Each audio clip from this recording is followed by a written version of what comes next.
Je sais que vous êtes écœurés de parler de ce sujet-là. J'ai envie de vous dire, moi aussi, je suis écœurée. Je peux pas croire que ça devienne un sujet d'actualité, un sujet politique, un sujet de société. Es-tu pour ou contre les drag queens, toi? Honnêtement, on s'en foutu. Depuis quand les drag queens sont devenus un sujet de discorde?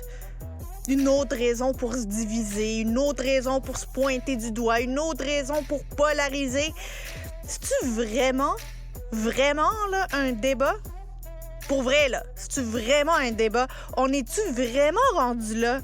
Sur l'échelle des malheurs humains, là, les désastres, les catastrophes, ceux qui vivent des séismes, ceux qui vivent des inondations, la pauvreté dans le monde, la faim dans le monde, l'analphabétisation dans le monde.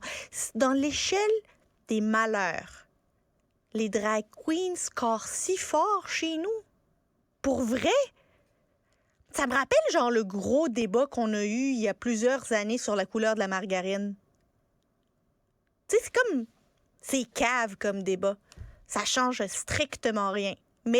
Mais c'est important qu'on puisse se déterminer de quel bord t'es. T'es-tu du bon bord ou t'es du bord des méchants? Parce que peu importe le bord dans lequel on est, celui d'en face, c'est nécessairement les méchants. Parce qu'on est de même, nous autres. On est capable de prendre des affaires complètement inoffensives puis d'en faire des débats de société. Ça, c'est notre force. On est une société distincte, capable de rendre les drag queens un débat de société sur lequel le monde se déchire.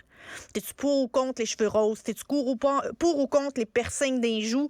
Pour ou contre les conférences sur les ovnis des écoles? T'es-tu pour ou contre la musique électronique, les décorations de Ramadan au Adonis, toi? Un autre beau sujet de discorde, les décorations des supermarchés dans lesquels tu choisis d'aller. T'es-tu pour ou contre les poules en chocolat de Pâques vendues au Dollarama? Grosse question, là. Moi, je veux qu'on fasse des pétitions là-dessus. T'es-tu pour ou contre les fromages? Moi, je l'avoue, je suis hyper con. Ça goûte rien, c'est pas bon. Pour ou contre le lait d'avoine? Ça passe pas chez nous. Évidemment, flairant l'opportunité politique, Éric Duhaime, défenseur autoproclamé de la moralité de nos enfants par une pétition. Ça aussi, on est fort là-dedans, les pétitions.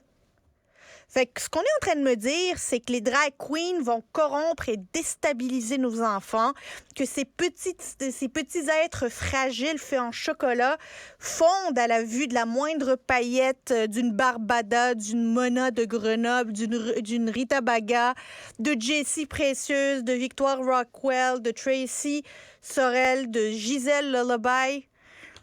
Eh oui, faut protéger nos enfants des paillettes. Faut protéger nos enfants qui dit « Monsieur Duhaime, il était où quand c'était le temps d'appeler tout le monde à aller se faire vacciner pour protéger nos enfants? » Je dis ça puis je dis rien. Bienvenue à Cube. Vous écoutez Yasmine Abdel-Fadel. Cube Radio. Cube Radio.